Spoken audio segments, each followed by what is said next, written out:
Futuro incerto, novo leilão do prédio da Santa Casa de Cachoeira Paulista ainda não tem data certa e população teme pelo fechamento da única unidade de saúde da cidade. Imóvel está penhorado para quitar dívidas trabalhistas que chegam a 10 milhões de reais. Justiça nega pedido de reajuste da tarifa de ônibus superior aos 3% autorizados por liminar. E Prefeitura de São José dos Campos decide aplicar aumento parcial a partir da próxima segunda-feira. Secretário de Cultura de Ilhabela atende convocação de vereadores e admite falha na publicação do Diário Oficial referente aos contratos dos comediantes que se apresentaram em um festival de humor realizado no último fim de semana. Retração no mercado de trabalho. Depois de um fevereiro com desempenho positivo na geração de empregos, região volta a demitir mais do que contratar no mês de março. Alerta para os crimes de feminicídio em São José dos Campos. 6 mulheres já foram assassinadas este ano. Em todo o ano passado, foram 10 casos. Pedidos de medida protetiva também assustam. Embalada pela vitória no clássico com o Joseense, a Águia do Vale se prepara para receber o União Mogi neste sábado no Martins Pereira, na 4ª rodada da Bezinha. Quarta-feira, 24 de abril. O Band Cidade já está no ar.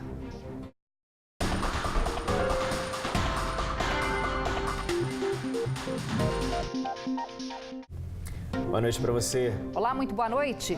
O leilão do prédio da Santa Casa de Cachoeira Paulista, avaliado em quase 10 milhões de reais, foi sem sucesso.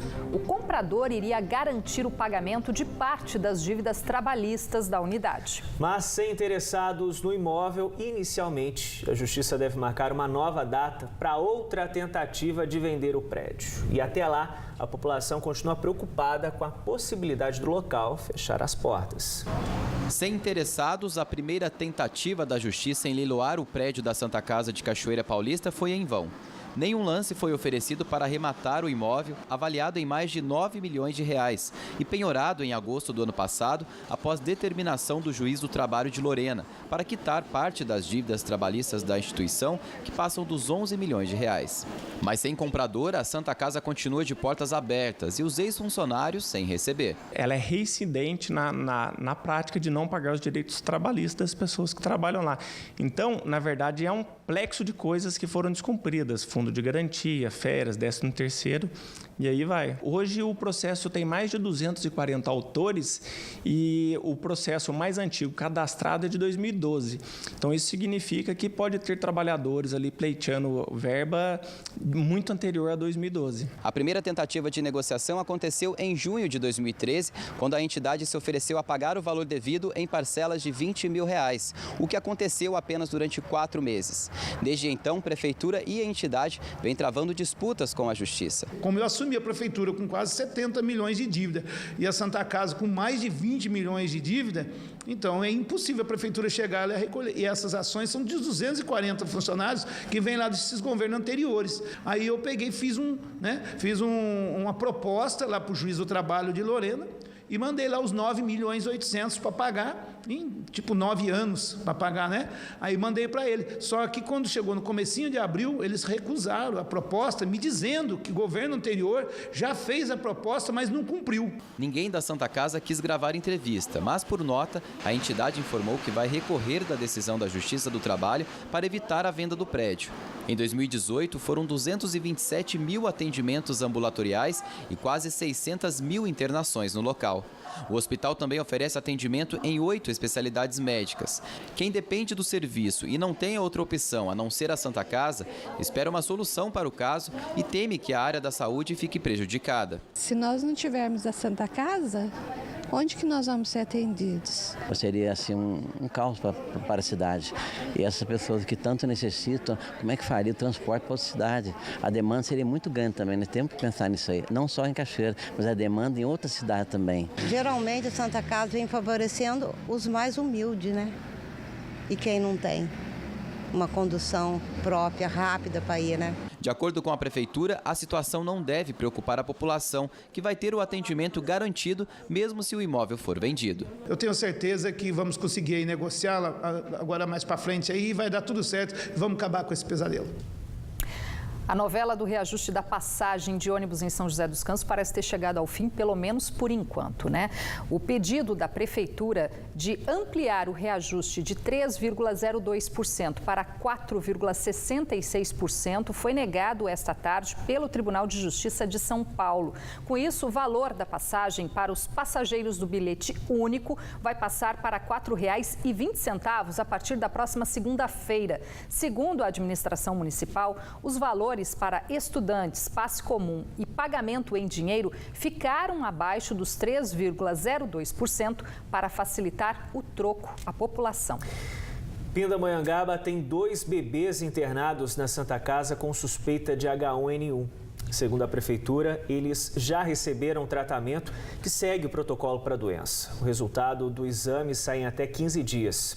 Até agora, 3.100 pessoas receberam a vacina contra a gripe na cidade, mas a meta é vacinar 34 mil moradores. Este ano, já teve um caso confirmado de influenza B, mas sem mortes. Em 2018, foram 5 casos positivos e 3 mortes, sendo uma por H1N1 e 2 por influenza sazonal. O telhado de uma quadra de bocha que faz parte de um complexo poliesportivo no bairro São Judas Tadeu, em São José dos Campos, desabou e feriu 2 pessoas que trabalhavam na manutenção do local. Os funcionários desmontavam a cobertura quando a estrutura veio abaixo. Eles sofreram ferimentos leves e passam bem. Em janeiro deste ano, o Band Cidade já havia mostrado a reclamação dos moradores do bairro que denunciavam a falta de manutenção no parque. O secretário de Cultura de Ilhabela, Adalberto Henrique da Silva Lopes, foi ouvido ontem pelos vereadores na Câmara Municipal. O Legislativo vai apurar possíveis irregularidades na contratação de artistas para os shows do Ilhabela Comedy, realizados no último fim de semana. Durante pouco mais de 1 hora, o secretário respondeu às perguntas dos vereadores. Por diversas vezes, reforçou que a contratação dos 21 artistas não foi feita pela Prefeitura e sim pela empresa contratada para entregar o evento pronto, a LFHM, conhecida como Graphic Comunicação, que repassaria os cheques aos artistas. Porém, nas redes sociais, um grupo dos comediantes alegou que recebeu valores muito menores do que os apontados no Diário Oficial do município. Por nota, a empresa justificou que os valores, que variaram de pouco mais de R$ 8.000 a quase 30 mil, não incluíam apenas os pagamentos dos cachês, mas também outros serviços, como a estrutura de palco, por exemplo, item que já havia sido licitado pela administração municipal para outros eventos e que deveria, portanto, ser aproveitada no festival realizado no último fim de semana.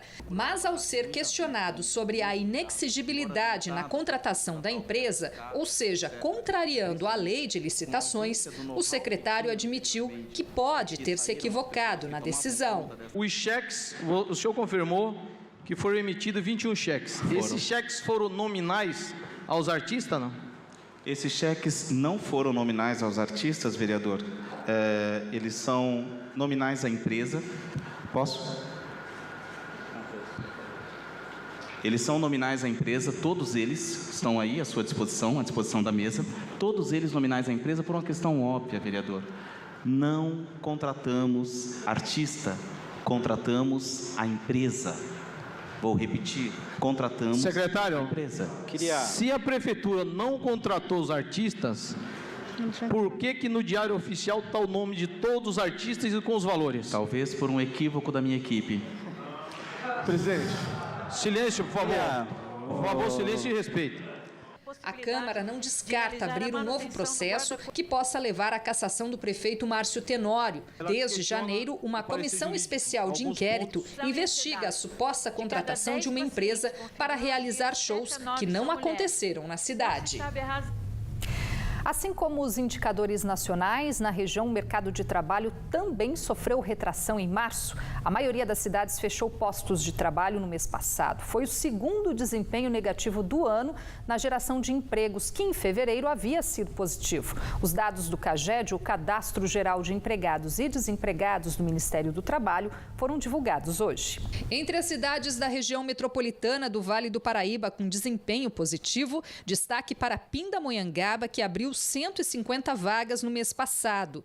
Já outros 4 importantes municípios da região amargam o fechamento de postos. São José dos Campos encerrou 340 vagas. Caçapava teve saldo negativo de 46 postos, seguida de Taubaté com menos 44 pessoas empregadas e Jacareí, que deu baixa em 25 carteiras de trabalho. Na Serra da Mantiqueira, Campos do Jordão perdeu 59 postos de trabalho em março. Mas o pior desempenho na região está no litoral. Juntas, as 4 cidades fecharam 1.109 vagas, reflexo do fim da temporada de verão. Ubatuba lidera o ranking, com 396 postos fechados, seguida de Caraguatatuba, com 289. São Sebastião deu baixa em 228 carteiras de trabalho e Ilhabela demitiu 196 pessoas. E em Pindamonhangaba, única entre as cidades da região com saldo positivo de empregos. Em março, esta semana teve muita fila no PAT, por causa da abertura de 80 vagas em um supermercado. Só hoje foram distribuídas 230 senhas de atendimento. Entre as ocupações mais difíceis para encontrar mão de obra qualificada estão açougueiro e padeiro, além de operador de empilhadeira e motorista bitrem. O PAT de Pindamonhangaba fica na Avenida Albuquerque Lins, número 138, no bairro São Benedito. E ainda nesta edição do Band Cidade, crime contra a mulher, um ato covarde e muitas vezes vivido sob o silêncio e o medo da vítima. Violência doméstica preocupa as moradoras da região e os feminicídios também assustam. Hora certa para você, agora 7h01, Band Cidade volta em instantes.